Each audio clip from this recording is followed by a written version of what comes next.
as nossas Bíblias em Efésios, capítulo 5, a partir do versículo 15.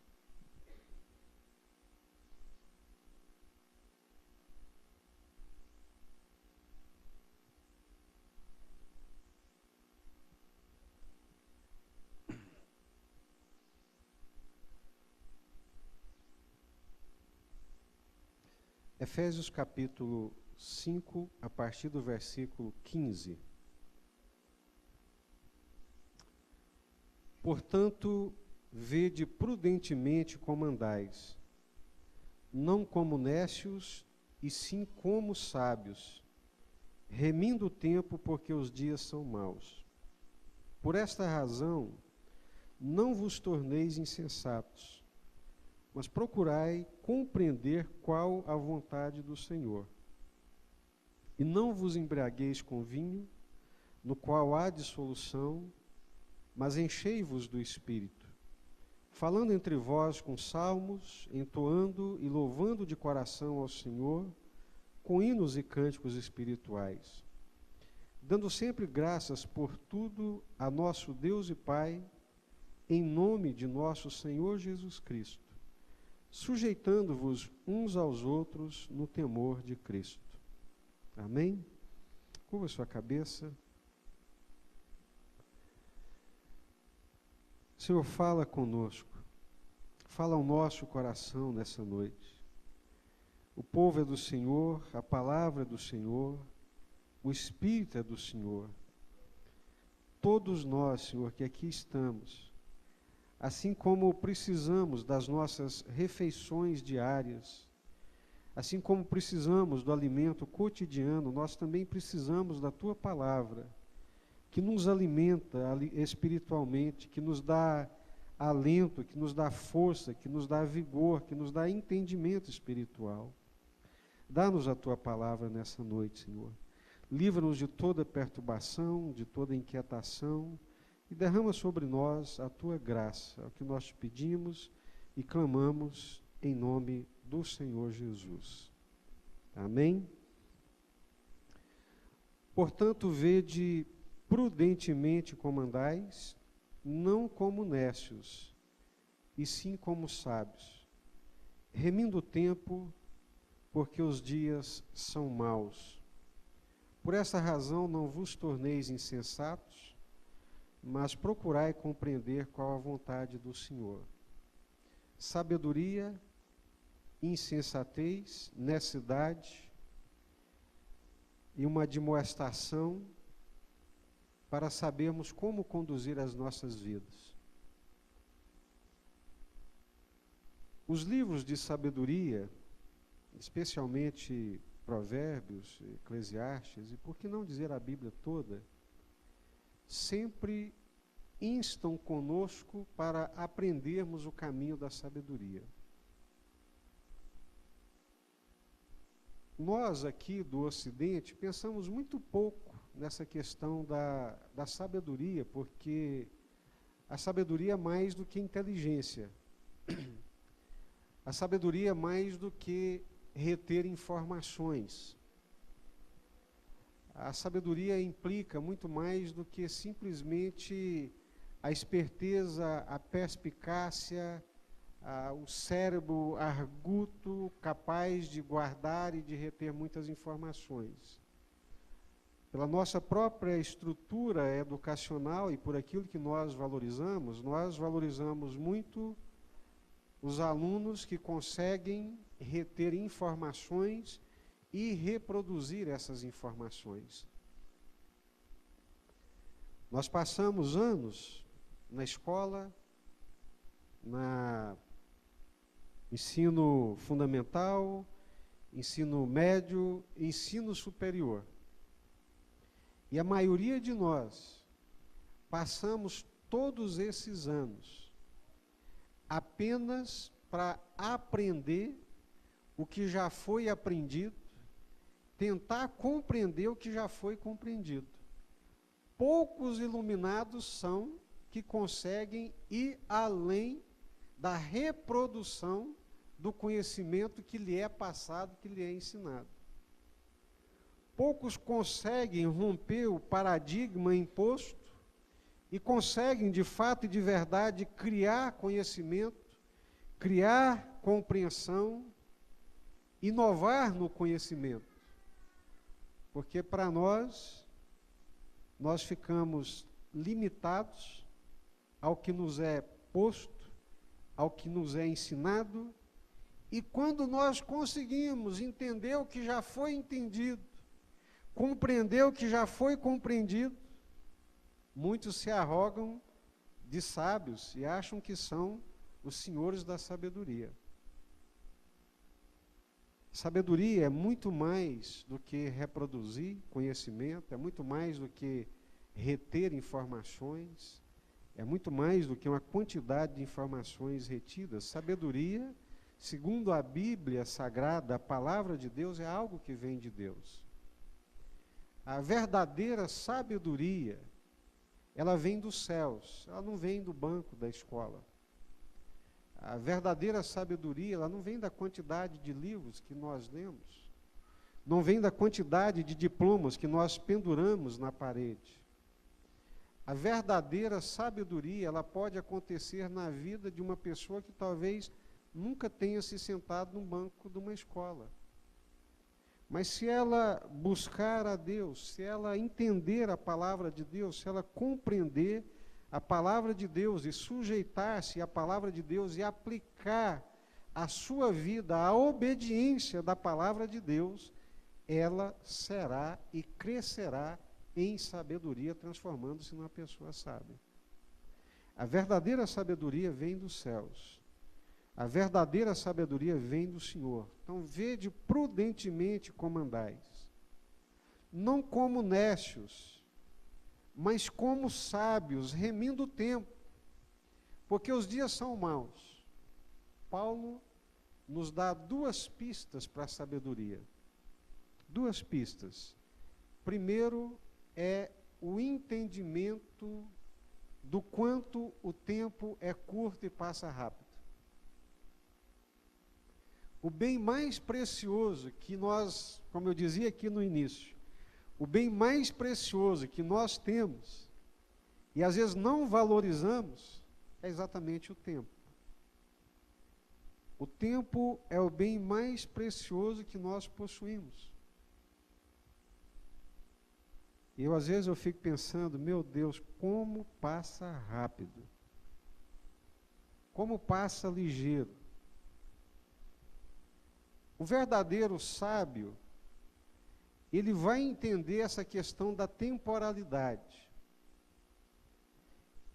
Ele vai buscar compreender, vai buscar entender, vai buscar compreender essa questão da temporalidade, essa fragilidade que nos é imposta pelo tempo, as limitações que o tempo de vida nos coloca, isso nos faz sábio. Ora, se a minha vida é curta, se a minha vida é passageira, se a minha vida passa rápido, eu não posso desperdiçá-la com algo que realmente não tem valor. É ser nécio. Se a minha vida ela tem um tempo de duração pré-determinado, e que eu não sei qual é o tempo, eu só sei que é curto e que passa rápido.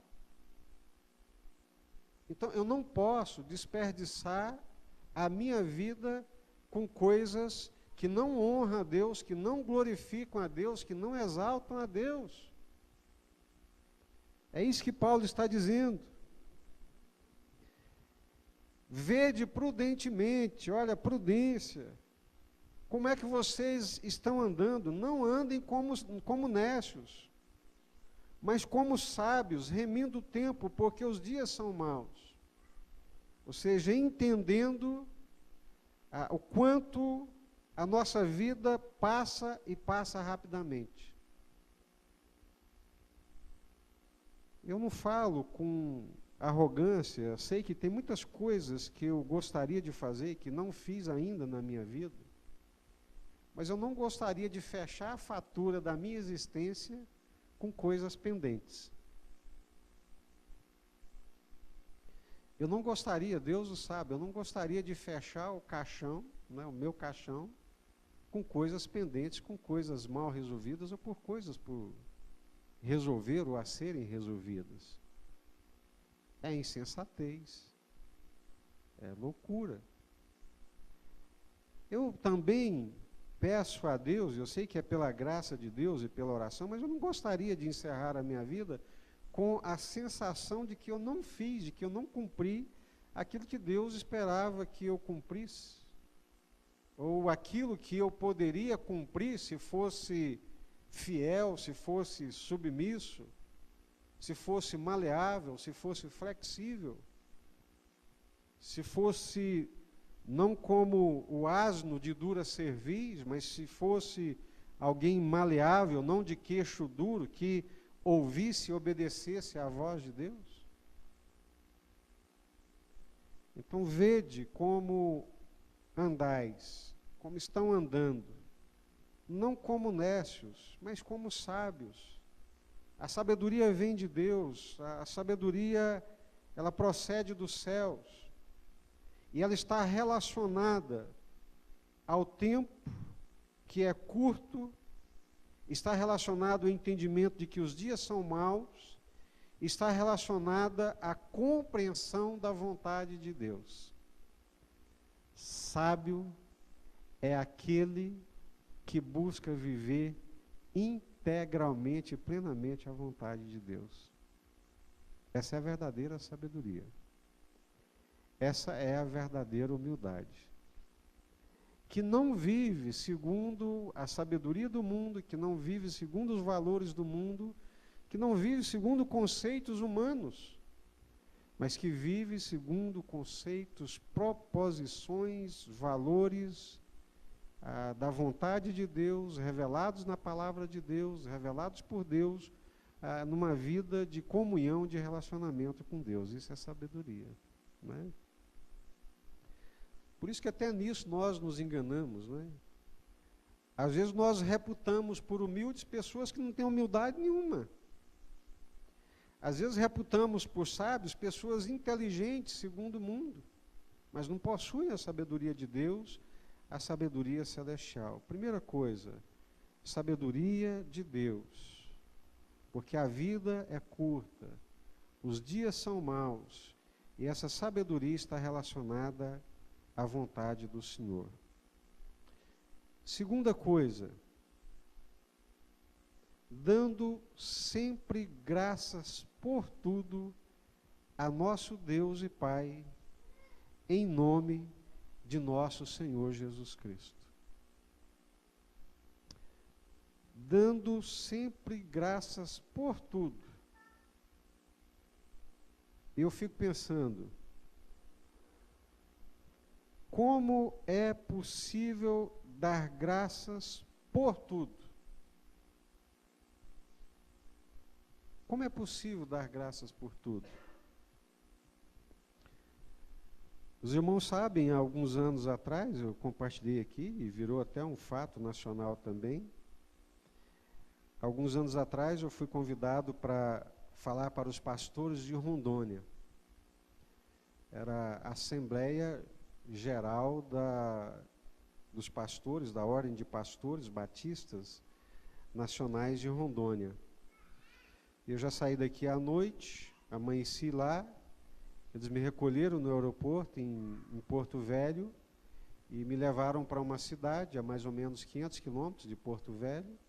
Chegamos ali à tarde, tivemos a primeira reunião, o primeiro culto à noite, eu preguei a palavra de Deus, terminamos, fomos jantar juntos, aquela alegria, e pude rever ali alguns pastores que só os encontrava em congressos, amigos, e um deles muito agradável, muito simpático, um sorrisão aberto nos lábios, né?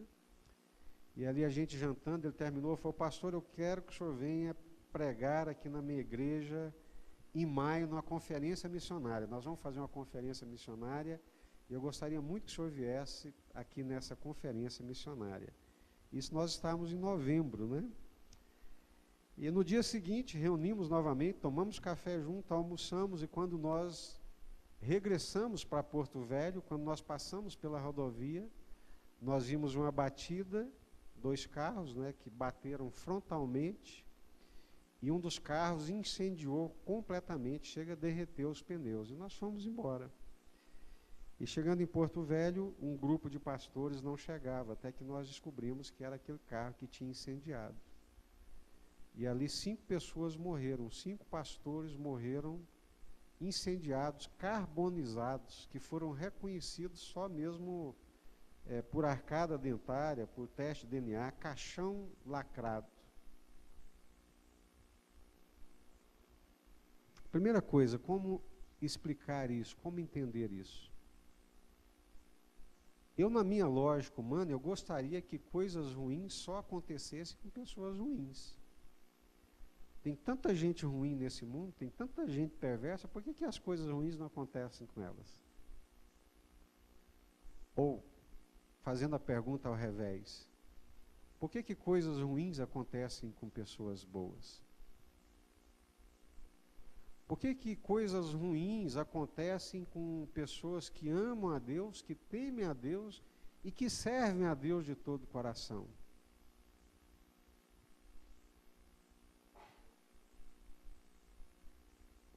É o que perguntavam para o salmista na hora da adversidade dele. Onde é que está o teu Deus? Onde é que está o teu Deus? Onde é que o teu Deus estava quando essa desgraça era planejada, armada, estava para acontecer? Aí vem o apóstolo Paulo e diz, olha, nós somos daqueles que, pela sabedoria de Deus, pela graça de Deus, nós damos graças por tudo. A quem? A Deus. Leia o versículo completo. A quem?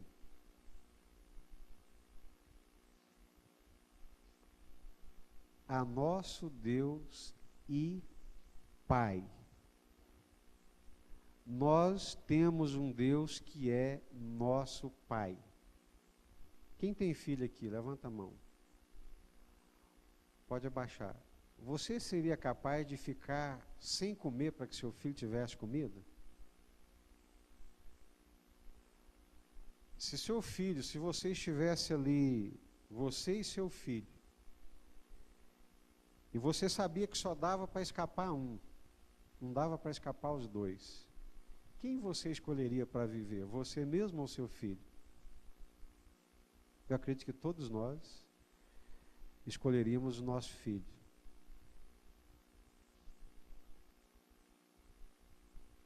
E Jesus diz que nós somos maus e somos capazes de dar coisas boas para os nossos filhos, quanto mais o nosso Pai Celestial.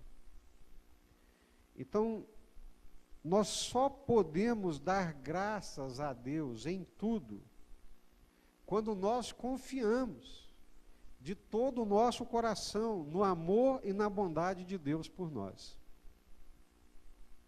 Nós só podemos agradecer a Deus por tudo quando nós não o temos apenas como nosso Deus, mas o temos claramente como nosso Pai. Dando sempre, sempre graças por tudo a nosso Deus e Pai.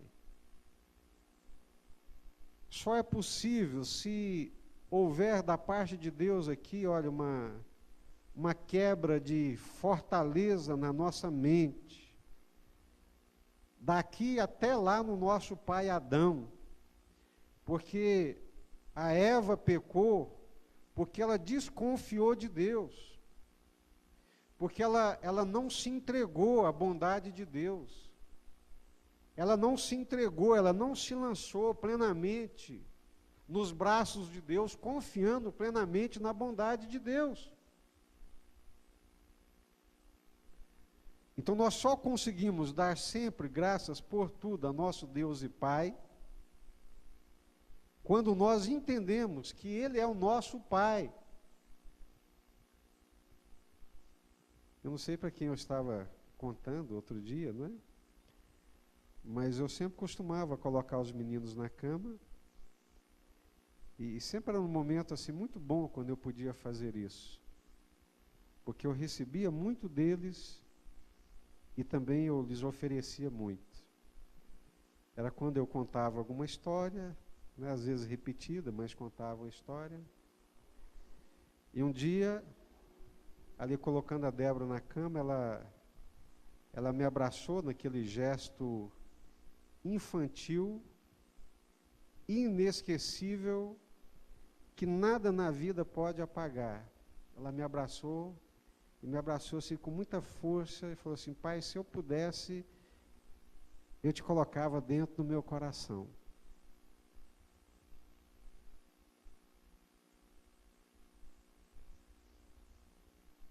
Eu os cobria, orava, beijava, e eu saí do quarto dizendo: Deus, se o Senhor me amar do jeito como eu amo esses meninos, eu estou feito.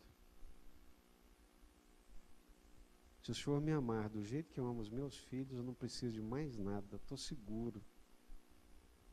E vocês acham que Deus me ama só desse tanto? Vocês acham que Deus ama vocês só desse tanto?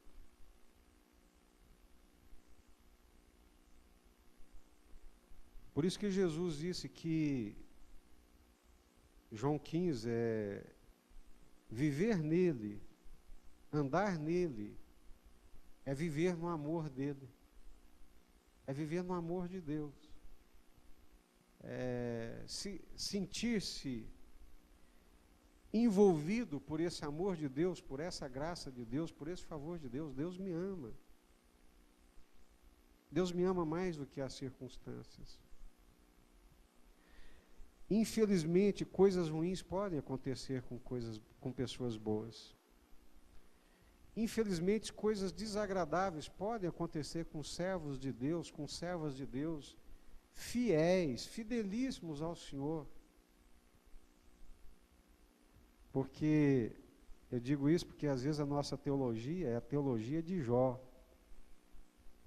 O que Deus queria mudar na vida de Jó era a teologia dele. A teologia de Jó pensava em Deus só num Deus de retribuição.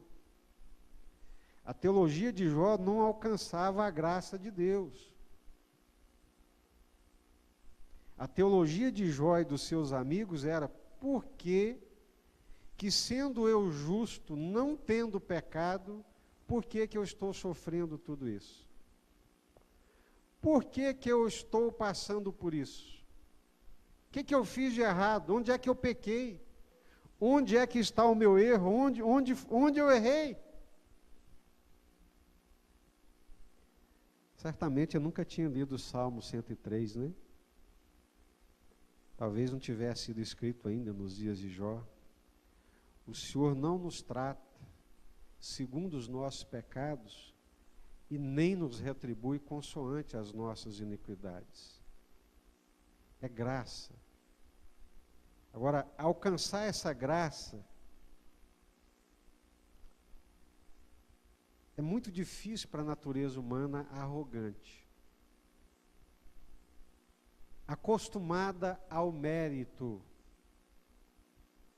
acostumada à meritocracia. É difícil. Porque se estamos nos dando bem, é porque eu mereço. Se deu errado, é porque eu fiz alguma coisa de errado. Essa não é a lógica de Deus. Leia o livro de Jó. Era isso que Deus queria mudar na vida de Jó. Então nós conseguimos dar graças a Deus quando nós confiamos em Deus de todo o nosso coração. Quando nós enxergamos em Deus não apenas o nosso Deus El Shaddai, transcendente, todo-poderoso. Isso na cabeça do muçulmano, Alá é.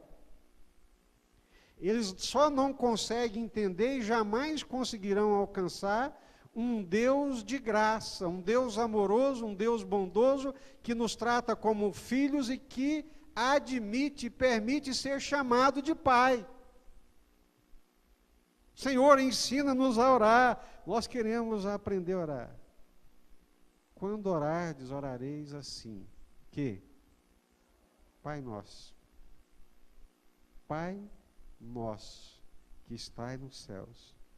Aí eu lembro aqui do Carlinhos, né? Cearense cabeçudinho, Carlinhos Queiroz. É Pai Nosso. Não é Pai só meu. É outra besteira que nós cometemos. É Pai Nosso. É uma paternidade comunitária. Deus tem muitos filhos. Dando sempre graças por tudo a nosso Deus e Pai, por meio do nosso Senhor Jesus Cristo. O contrário da ação de graças é o quê?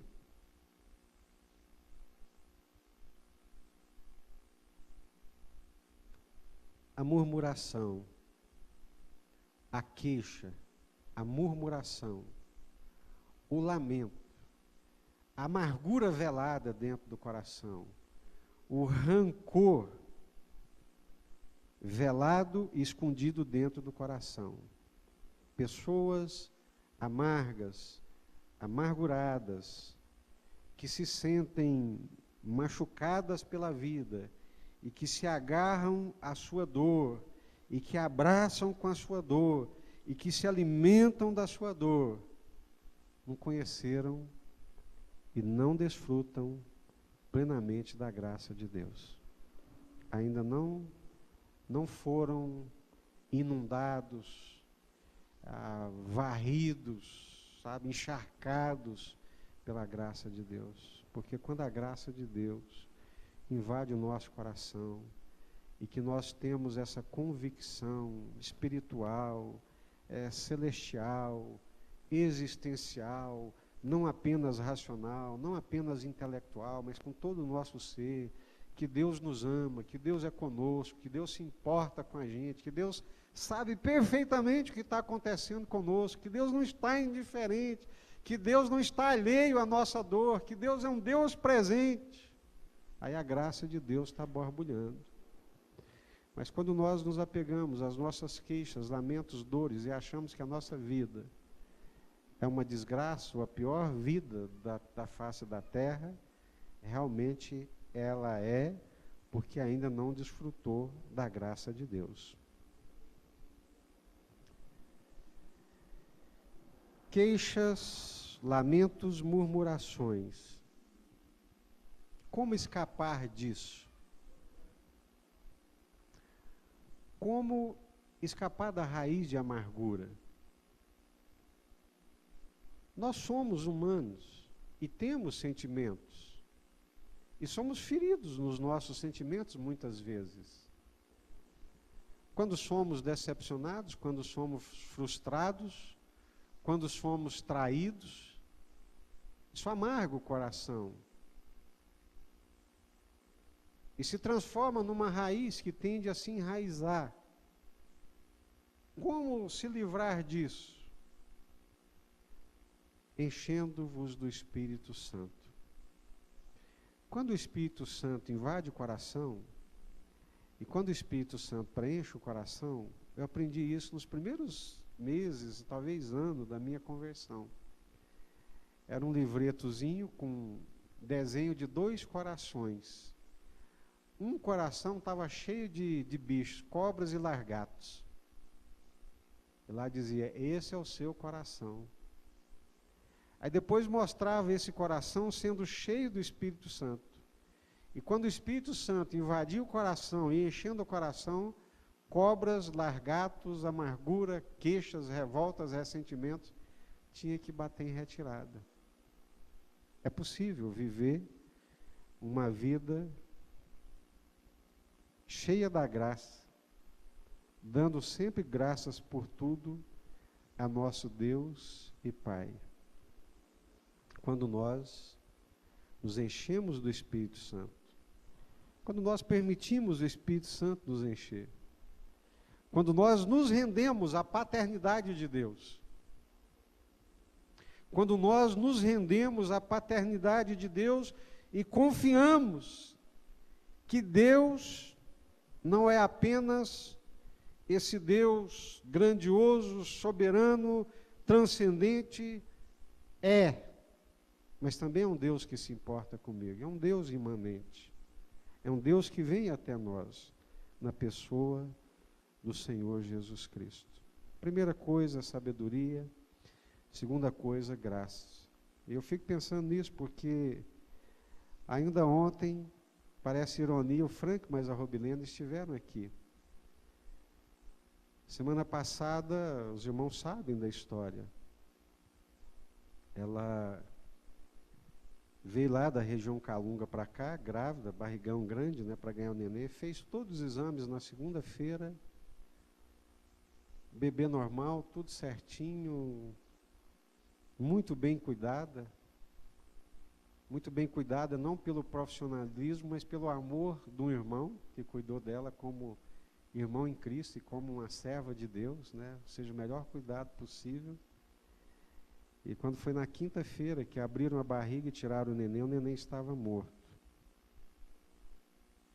Como dar graças a Deus num momento desse? E foram momentos de choro alternados por momentos de alegria, de confiança, de sujeição dos questionamentos à graça de Deus e à vontade de Deus. Ela disse que um dia terrível para ela foi um dia à tarde, quando o leite começou a brotar. Imagina, os seios cheios, o leite começa a brotar e o neném não está ali para amamentar. E ela disse que começou a chorar muito angustiadamente, né? E naquele momento de angústia, de tristeza, chega lá a irmã Maria Helena e o irmão Benedete.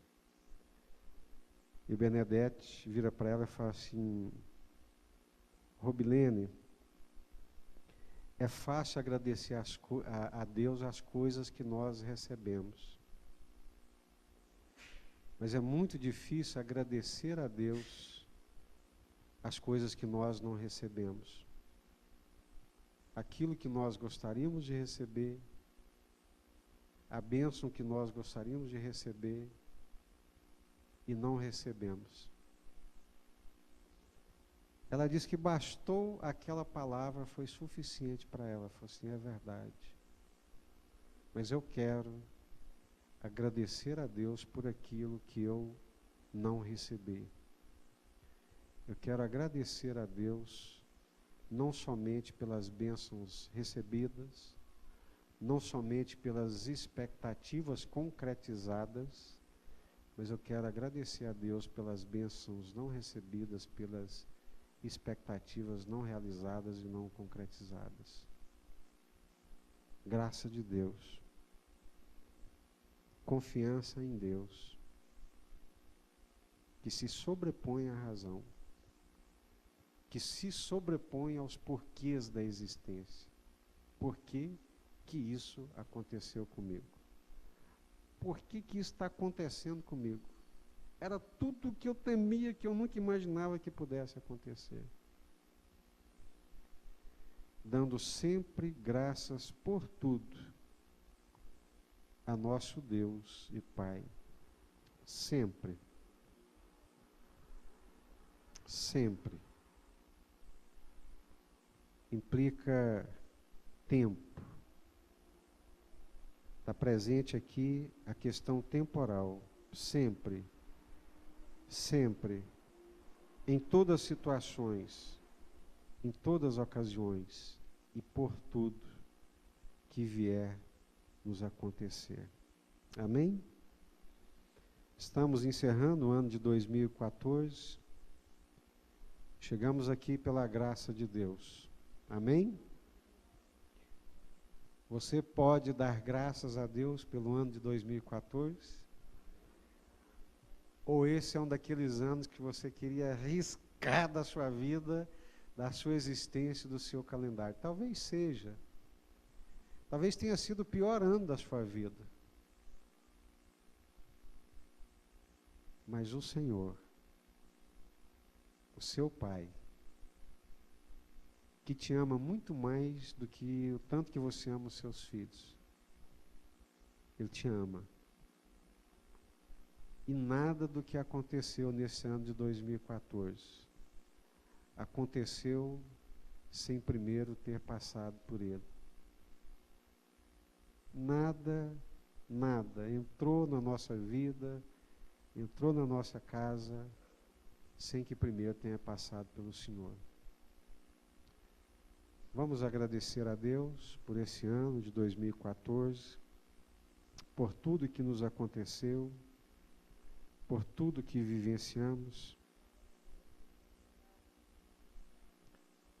pelas coisas que recebemos, pelas que não recebemos, pelas boas que não recebemos e pelas ruins que não gostaríamos de receber. Nós poderíamos nos abraçar com Deus nessa noite e dizer: Senhor, eu quero te abraçar com tanta força que se eu pudesse, eu quero colocar o Senhor dentro do meu coração.